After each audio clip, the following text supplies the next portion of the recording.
You guys ready?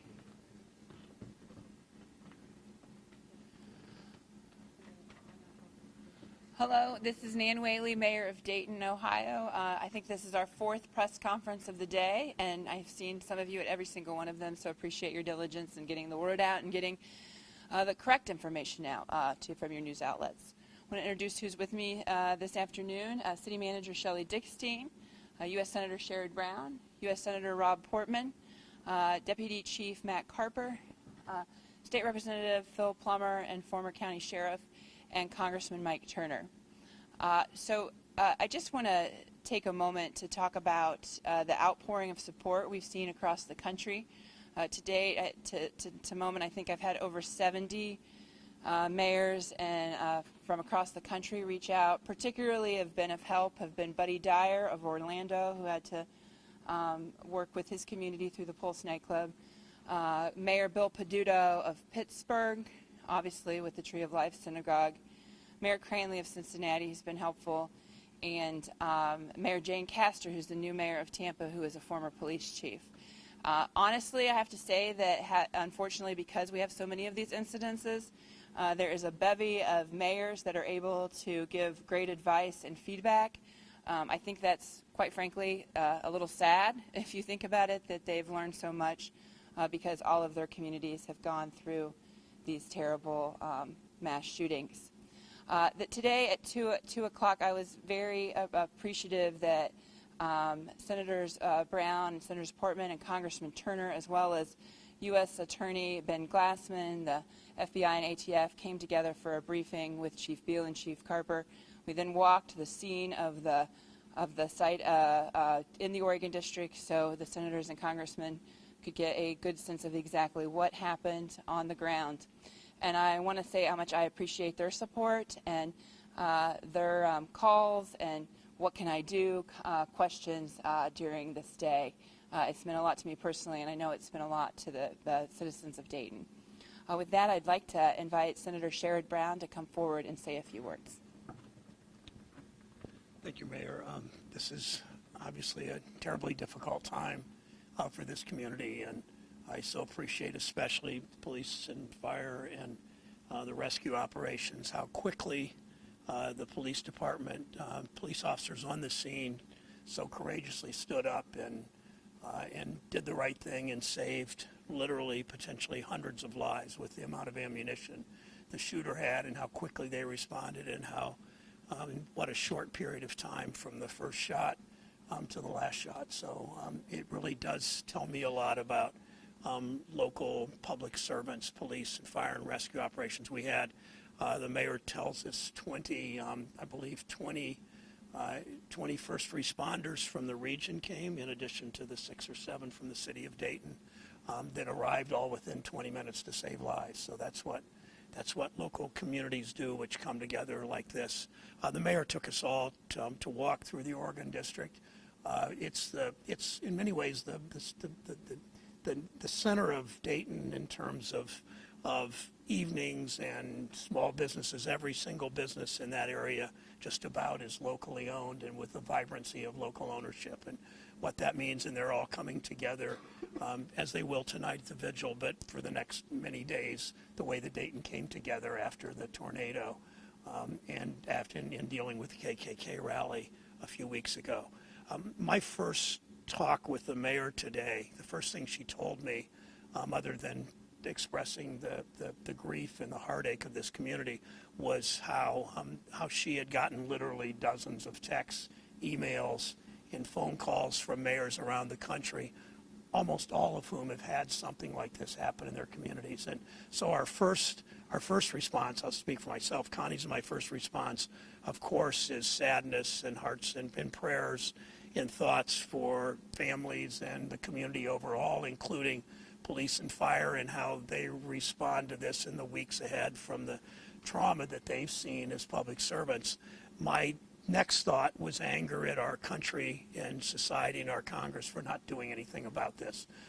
The House of Representatives has passed a bill to do background checks, overwhelmingly bipartisanly. I've called on Senator McConnell to bring the Senate back into session We can pass that in one afternoon, background checks. The President of the United States could sign it that day. There's just no reason we shouldn't be doing that. So we certainly pray for the victims and care about the victims, but Congress needs to do something. Our state legislature, again, woefully inadequate in dealing with gun violence, also needs to react and respond in the right way so that these incidents just don't happen week after week after week after week in our country. Next, I'd like to invite Senator Portman to come forward to say a few words. Senator Brown came from Cleveland. Senator Portman came from Cincinnati. I'm just completely amazed by people coming here to get here as soon as possible. Senator Portman. The Miami Valley is in mourning today after the tragedy of last night's shooting. We did walk down to the Oregon District, and we saw what has been a thriving commercial section of the city and saw lots of great small businesses. We also saw workers in hazmat suits. These were EMS personnel who were having to clean the blood off the sidewalk from the tragedy of last night. Shocking, unspeakable, tragic. We also have seen this community respond, as they will, for the victims, for the mothers and fathers and sons and daughters who were struck down last night and those who were injured. We've seen it here in this community just since May with the KKK rally. We've seen it as this community came together after the devastating hurricanes, which, you know, is still an ongoing project, but I've talked to the mayor a lot about this, and Mayor Whaley knows that I'm impressed with what I've seen is how this community comes together and responds. And we saw it last night with these brave police officers who, in the face of danger, ran straight into it. You'll learn more about this at 4 o'clock. And all I can say is, because we're not at liberty to talk about it, and I think it's appropriate that law enforcement provide the perspective that you need on this, but this courage was extraordinary and saved lives, probably hundreds of lives, given the situation. There is also an effort going on in the community that I hope everybody will support, which is through the Dayton Community Foundation. And it's called the Oregon District Tragedy Fund. It's a fund that's been set up to help the victims. Again, this community comes together. I'll be making a contribution to it. I'm sure everyone will behind me. And I know this community is going to come together and help these victims, those who are injured, the families of those who lost lives. So this is a tragedy that requires that kind of response. My colleague Senator Brown has talked about legislation. We should also, of course, as we figure out what happened here, learn lessons from it, just as we need to learn lessons from others. And are there more things that can be done? I'm sure there are. But I will say there's something deeper going on here. And if you look at the suicide rates, if you look at the addiction rates, this community's done a good job in responding to it, but it's been at ground zero in terms of the opioid crisis as well. If you look at the mental health crisis in our country today, there aren't enough laws, and in fact no law can correct some of the more fundamental cultural problems we face today as a country. And the shooting last night is an indication of that. So I look forward to working together with my colleagues to try to respond the most effective way possible. But we also have to look deep into our hearts and figure out how could someone point a gun at someone who he had never seen or known and pull the trigger. Thank you. Next, I appreciate the Senator's donation to the fund that the Dayton Foundation has put together. I know that our community comes together, and I know that this will be no different as the other episodes we've had in the past few months. Next, I'd like to invite Congressman Turner to come forward to say a few words. Appreciate him calling me this morning and appreciate him being here as well. Congressman Turner. I want to thank the mayor for her leadership on this day of sadness for our community. This is a strong community, and I appreciate the mayor working diligently to pull everyone together. Also, I want to thank and congratulate the mayor and the police chief on the police presence that was in the Oregon District last night. It was extraordinary that they were able to respond so quickly. As a result of the police's actions, my daughter and hundreds others who were down in the Oregon District last night are alive and are safe today. I also want to thank the first responders, the police and fire who came to the scene and responded unbelievably for our community. This is an unbelievable amount of evil that we cannot comprehend. I appreciate the mayor pulling us together for a briefing today on the investigation that's ongoing. We'll learn more about this particular case. But Senator Brown is absolutely correct, as is Senator Portman, as we look across the country and we see this. We need a national conversation as to how we come together on a bipartisan basis to address this. Legislation, culturally, as a country. I thank the mayor for pulling us together and for her diligent work to try to find answers for the community, and also for the work last night that kept so many safe. Thank you. Next, a state representative, we used to call him Sheriff Phil Plummer, wanted to say a few words. Thanks, Mayor. And again, thank you for your leadership here. We've had some rough times in the city of Dayton, but you've really, you met the challenge and you've led the city, so thank you for your hard work and your efforts here. Just want to let the citizens know you have a great police department, a great fire department here.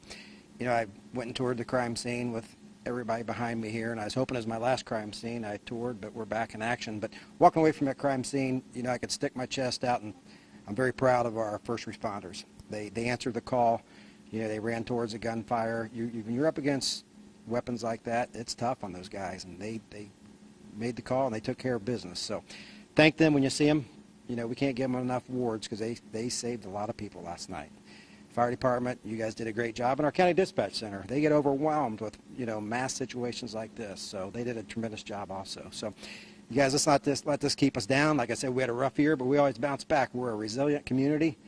We're in the game. We're in the fight. And we need to figure this out. So let me ask you guys this. I'm not going to get into policy discussions, but we, the people, make the call. We don't work for special interest groups. We work for the people. So let's sit down and let's figure out a solution to this. It's mental health. It's guns. There's a lot of variables here, but we got to figure this out. So you guys, thanks for covering this. And let's stay strong, Dayton. We're in the game here. Thank you. Thank you. Okay, Deputy Chief Carper will come forward to give any new information he may have. I think it'll be pretty brief since we will have such a detailed briefing at 4 o'clock. Yeah, thank you, Mary, and thank you for everyone's patience. We do have a comprehensive look at this coming up here at 4 o'clock. The only thing I will add right now, we do have a lost and found that's going to be established at the safety building downtown, 335 West 3rd Street. That's the City of Dayton Police Department headquarters. Beginning at 10 o'clock tomorrow morning. There were a lot of items that were left in the Oregon District, so if you could spread the word to the public, if any items were left, they can come and retrieve those beginning tomorrow morning. Thank you. All right, questions? Is there a word that you would describe the people of Dayton? I mean, you guys went back to the tornadoes, the KKK rally, this, I heard the word resilient, resiliency. Is there something that sums up the spirit of the people that live here? Are you asking me? Anyone. Well, I will answer, and then anyone else can answer. The word I use for Dayton is it has grit. And I think that is a word that describes what is this community's been through for the past 50 years, the grit of the changing economy, the grit when tough things happen, they come together. There's resilience in grit. But I think that is what makes us so strong and continues to make us resilient. And so I think that describes Dayton and its people in a way that I'm very, very proud of. I think everybody says. And then, we talked about the reaction, how the first responders really came to the need of everybody there. A lot of after the fact, talking about mental health and gun violence. But is there any way to proactively prevent something like this from happening? We see it time and time again. But this is a question for anybody. Is there a way to proactively prevent it from happening?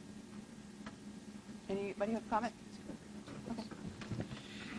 We need to do what's right. If a civilian's walking around body armor, we call that clues. So, why does a civilian have body armor?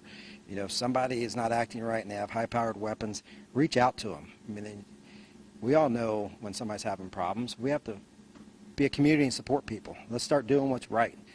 You know, I watched some of the news conferences from the shooter's neighborhood, and they kind of said the guy had some problems. But we fail to step up and do what's right and address those problems. You know, the guy may need somebody to help him out, give him a hand up. So, you know, if something doesn't seem right, make a call. Call the police. That's what we're here for. Call us. You know, we have professionals here, counselors. You know, if it isn't right, just reach out to us. Yes, Senator. The former sheriff said that sort of questioned civilians wearing body armor like that, wearing those vests, ballistic vests. And I say the same about civilians buying assault weapons. We tried an experiment in this country from the mid-'90s to the mid-next decade for about 10 years of a ban on assault weapons, and it didn't get every assault weapon off the street, but it did make a difference. And there are probably hundreds, if not thousands, of people alive today that might not have been alive if we hadn't had a law prohibiting the purchase of assault weapons. And those weapons don't belong, they're not weapons for hunting. We don't question people having a gun to hunt. We don't question people having a gun to protect themselves, but civilians carrying assault weapons. And it just, again, speaks to the courage of the police department with pistols or other weapons, but nothing like taking on a guy with an assault weapon. And why do we put our police in that situation, too, where civilians carry these weapons of war? It's an unfair match by any stretch. Senator Portman, a question for you, sir. The 2019 rate, there's going to be a mass shooting tomorrow and another one the day after and every day this year. You mentioned earlier in your comments that you're sure something more can be done. Do you have a day in mind or a week in mind or having a plan, something to address these issues? Well, as I said earlier, I think it requires a comprehensive approach because the tragedies you're talking about, each is different, and we don't know all the facts here yet, but what we do know, which I've seen in public reports, so I can say this, he shot his sister. We know that in a short period of time, and you'll find out the exact period of time at 4 o'clock, I won't tell you, but I'll just tell you in that short period of time there was a burst, and I've seen public reporting on that, as to how many shots were fired. If that's true, that magazine, of course, would be illegal. So there's a law. So do we need more laws? Yeah, we probably do, and we did just pass something last year in 2018 to tighten the background checks. And I think there's a consensus now that we need background checks to make sure the wrong people don't have access to weapons. You'll learn more at 4 o'clock about whether he would have been caught up in that background check or not. But my point is, it's not just about laws. It's about something deeper. And mental health was mentioned earlier. We have a crisis in this country. There's no question about it. You know, people have talked about the depths of despair, and they talk about the suicide rates, they talk about the addiction rates, and they talk about the mental health issues that are causing some of these. So this is a broader discussion that needs to be had. And I hope that when we get back, we will have that discussion. And we'll have it at the state level. We'll have it at every level. But we also have to have it in our communities and in our homes and in our hearts. And former sheriff, now Representative Plummer, talked about that. You know, in almost every one of these cases, there is, as you look back on it, some indication of a mental health problem. In some cases, actually, there have been investigations of individuals that unfortunately did not result in that person, you know, being treated the way he or she should have been. Parkland's an example of that. We don't know in this case yet enough.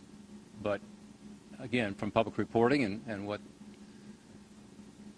former sheriff, now representative, just told us, there were indications apparently. So how do we, in terms of prevention, how do we actually identify those individuals, get them the help they need, which is mental health treatment, which is sometimes with these red flag laws and other things to literally keep them in a situation where they can't harm others. Sometimes that means incarcerating. So there are needs for us to look at this on a broader basis. Senator Turner, you've been working another issue, obviously, in Congress, but can you talk, I don't know how comfortable you are talking about how not only does this one hit home in your hometown, but obviously with your family as well. Excuse me. Well, Senator Portman was saying this is a very difficult legislative issue. That's why I think we need a national conversation. The legislation that was passed in the House that's currently pending in the Senate would not have affected this situation. Senator Portman pointed out that in Ohio also, the magazine that was used is already illegal. There has to be, though, a legislative, broader conversation where we can find where we can have an impact. I think what the sheriff is saying is also incredibly important. And if there's a neighbor or a friend who you believe poses a risk, take that first step.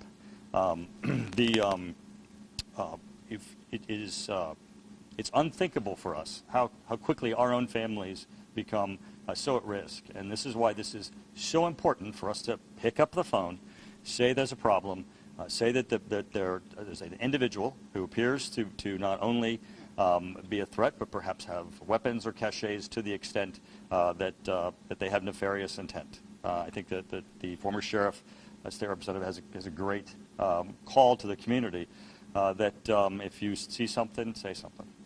Thank you. Okay, we're gonna take like one more question. Yes. To what extent was the shooter unknown and the law enforcement do you have an arrest history? Yeah, we'll present that at 4 o'clock. And I think we're actually getting ready for the 4 o'clock briefing. So rather than put you off to 4 o'clock, maybe we should put it off to 4 o'clock, and so we can present what we have, and that'll answer a lot of questions. And I just want to thank the senators and congressmen for coming this evening and this afternoon, and appreciate. And I'll see you guys at 4. Thank you. Thank you. Thank you. Appreciate it. Great job. Great job. Glad you're done. Thank you. Glad to be here.